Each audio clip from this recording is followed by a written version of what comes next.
I had a friend, a guy who I used to work with, at a real estate company. And he was like, hey man, can I ask you a question? You won't get offended? No. Is it true in your religion, part of your religion is like taking your life, like blowing yourself up? So I was like, if that were the case, we wouldn't be here. You know what I'm saying? We'd be all over the place. Islam's the fastest growing religion in the world, and it is the most misunderstood. Terrorism is not from Islam. These types of acts are not, from this religion.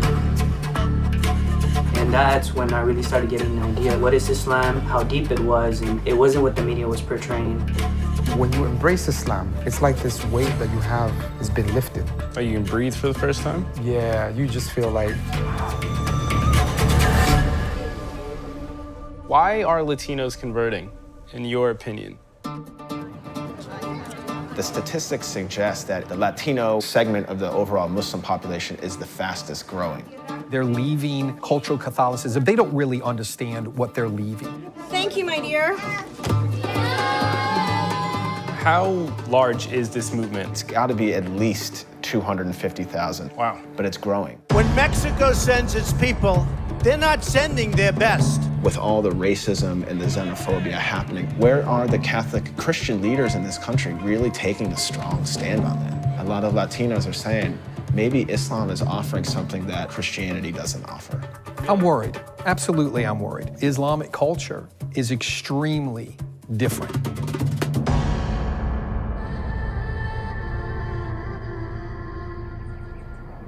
Inside America's Islamic community, one of the fastest growing populations is Latino.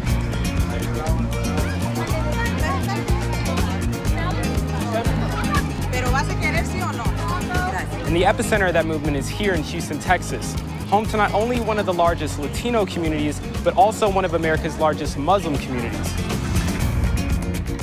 Just 350 miles away from the Mexican-American border during one of the worst deportation crises in recent history, and less than a year from the Muslim ban. We gotta go and we gotta knock the shit out of these people.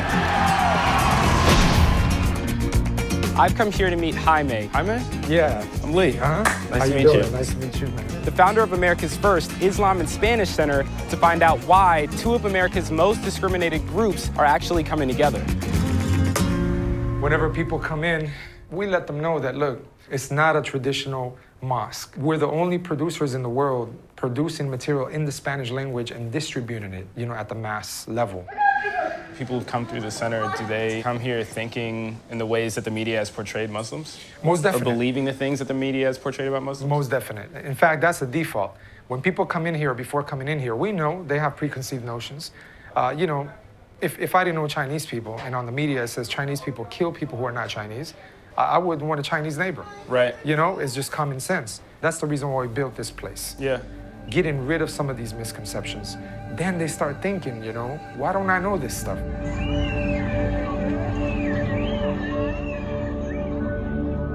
Jaime, what brought you to Islam? I grew up in Houston, and when I came here, I was 8 years old. All I knew was Colombia and Venezuela. I previously lived there. So I'm one of those immigrant youth that came to America.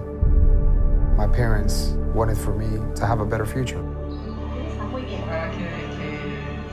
When I got here, I realized that the culture here was a bit different than what my parents expected.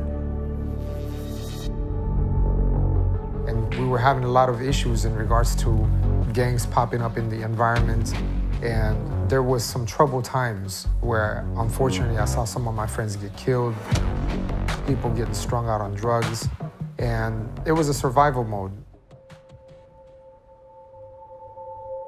I looked for answers, and I looked at so many different religions. And someone who gave me the Quran, I began to read it, and the more I read it, the more life made sense.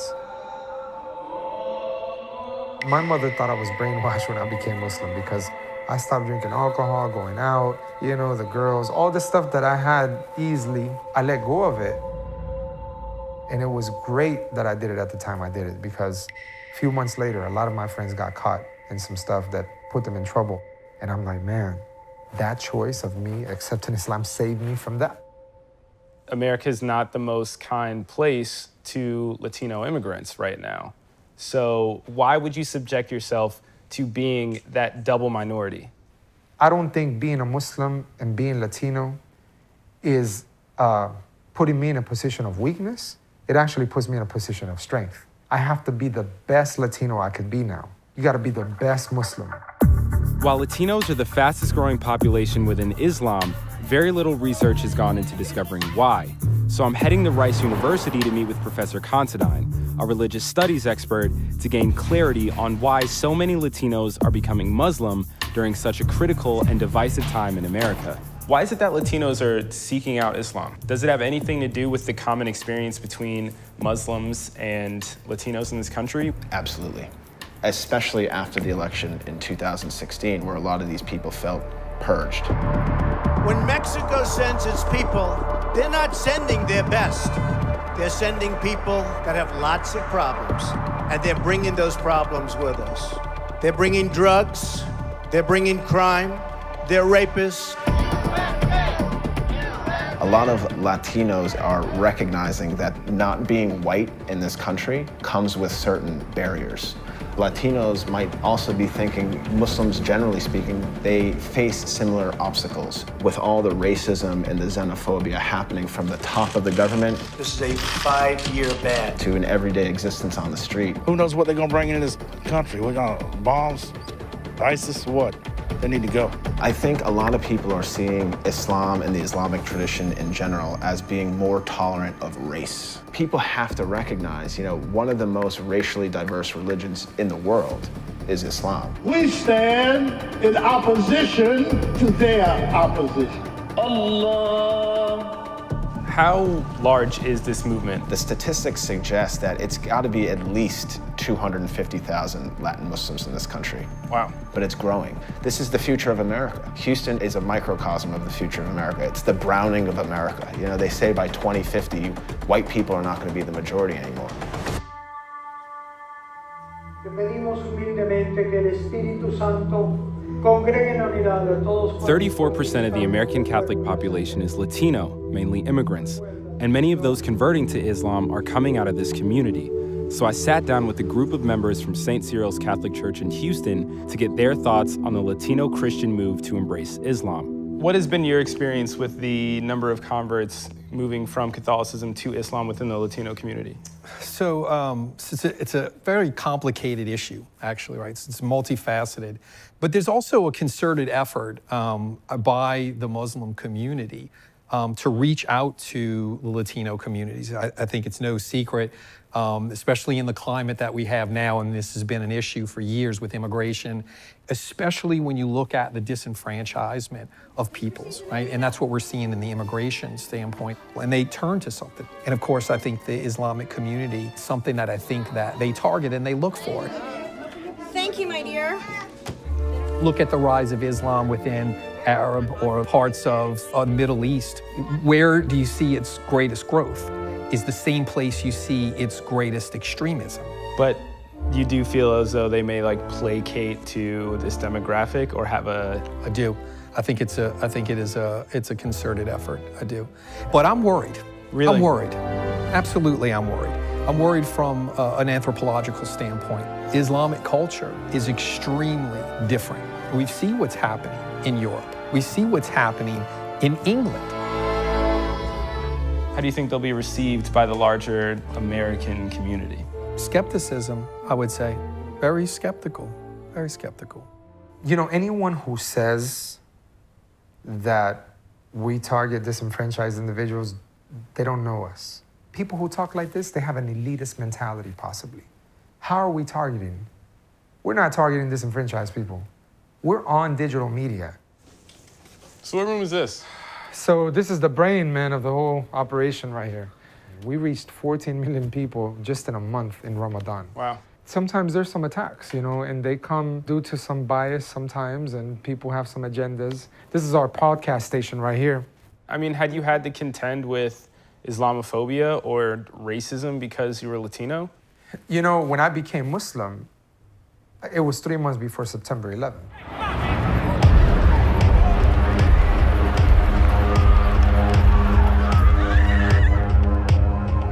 I was one of the few Spanish speakers in the community. And so the Muslim community asked me to speak in front of the media, Univision, Telemundo, Why? to explain about why Islam was not what people were thinking just happened over there, you know, with the Twin Towers. Y la gente se confunde y dice o piensa que las acciones de algunas personas representan a los musulmanes. You know, that some Colombians sold drugs doesn't make me a drug dealer because I'm from Colombia. That some Muslim goes and commits a wrong act of violence shouldn't make me feel bad about being Muslim.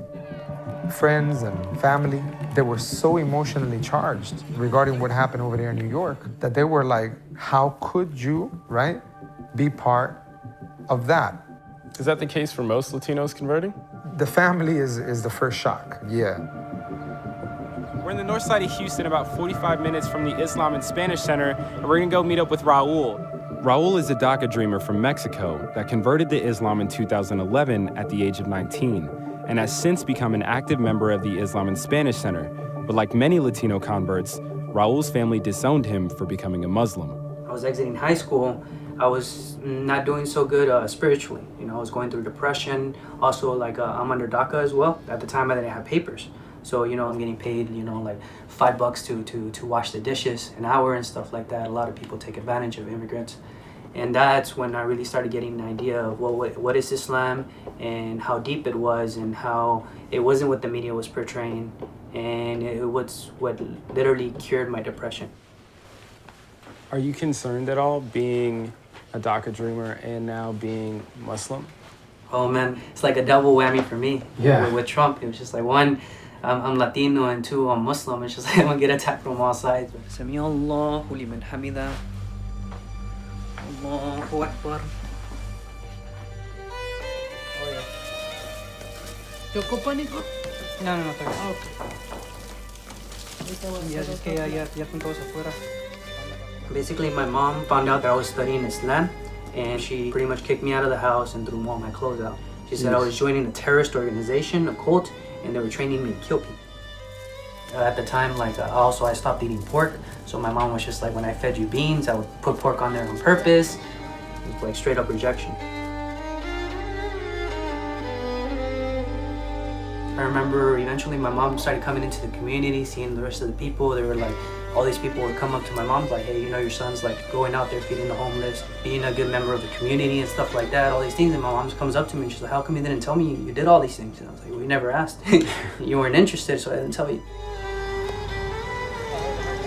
I believe them seeing how much change Islam had in me, it's like when they started seeing this, like, okay, this isn't necessarily bad. You know, he's still Raul, and if anything, he's becoming a better person. My mom accepted Islam just a few months ago at El Centro Islamic. Ashhadu an la. Were you there when she did? Well, yeah, most definitely. She decided to do it on her own, and it was very, very mind-blowing. Perdón por mi reacción, pero le hice tan difícil a mi hijo la religión que yo decía que no iba a ser de esta religión. Y aquí estoy. The next day, my mom told me that she hasn't felt that much peace in years. Islam, it changes everything. We've heard from a number of converts that we've spoken to that there was an immediate rejection within their family to their conversion. And I'm curious if you can comment on that, why members of the Latino community are so resistant to their own neighbors' sons, daughters, wives, and husbands converting to Islam. In one word, ignorance. It's lack of education. It's misinformation, right? So this is part of the hangover from 9/11. Allahu Akbar. A lot of people in this country who are not Muslim have certain ideas which are steeped in stereotypes. So they see Islam as oppressing women. They see Islam as being backward. Allahu Akbar. They see Islam in association with ISIS and Al-Qaeda and violence. All things which can be factually disproven if we just look at the reality. Assalamu alaikum, brothers and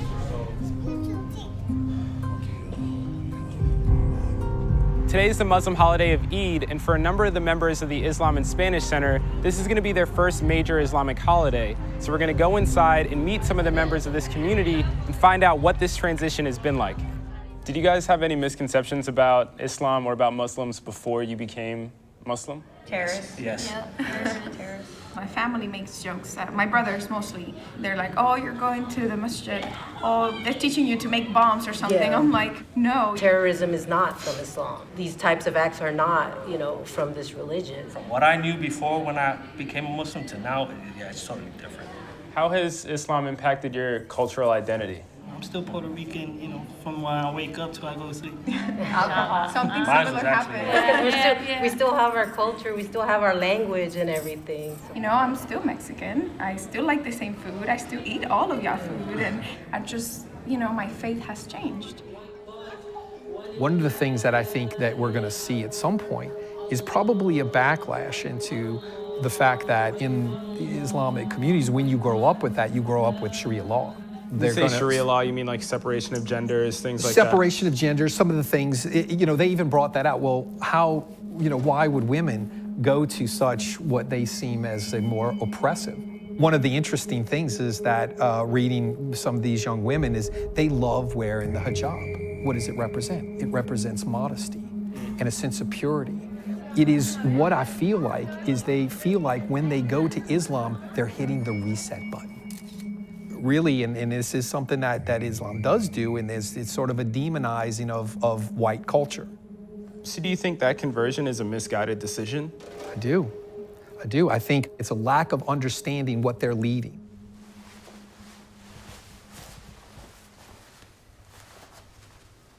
Is there something that Islam has to offer the Latino community that maybe Catholicism or Judaism or just like another religion doesn't? The core principle that is so enticing of Islam is that you have a very personal relationship with God without any intermediaries. There is nothing between you and God. Traditional ways of teaching religion has been because I said so, right? Because my father did so. But when you look at Islam, you're encouraged to ask questions in order to leave doubt. Brothers and sisters, many of us came to the United States from immigrant parents. How many youth came to America and lost their way?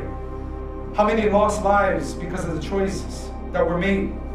How can someone look, living as a Muslim, as a minority in America right now, and look at what's being said in the mainstream, look at what they're saying, look at the way they're talking about us, look at what they think. How many of us put ourselves in that situation? Is that of a victimized mentality?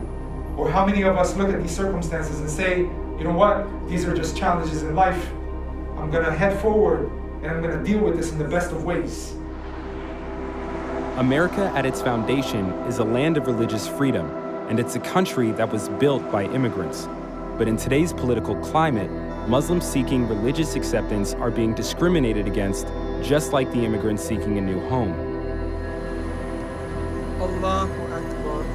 Ironically, this intolerance and oppression has brought these groups together, and from that shared trauma, a supportive and accepting community is growing.